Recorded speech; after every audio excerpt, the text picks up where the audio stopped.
بسم اللہ الرحمن الرحیم۔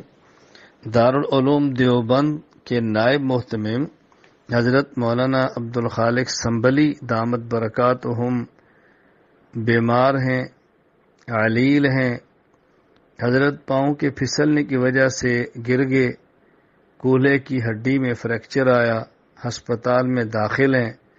تمام احباب سے گزارش ہے کہ دعا فرمائیں، اللہ تعالی حضرت کو صحت کاملہ عاجلہ مستمرہ عطا فرمائے۔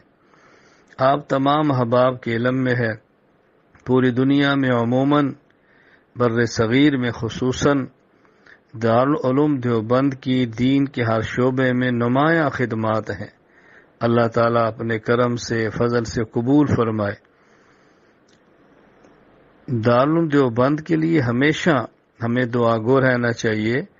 اللہ رب العزت سید الطائفہ حاجی امداد اللہ مہاجر مکی،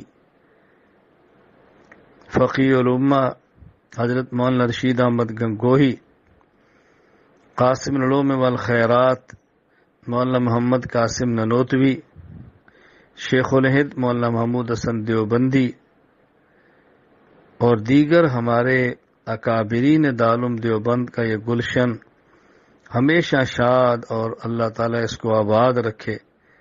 اللہ تعالیٰ اس کو تمام شرور سے، فتن سے، مصائب سے، آلام سے محفوظ رکھے۔ اللہ تعالیٰ مزید اس کے فیض کو عام فرمائے۔ اللہ تعالیٰ ہم سب کو خیر کا ذریعہ بنائے۔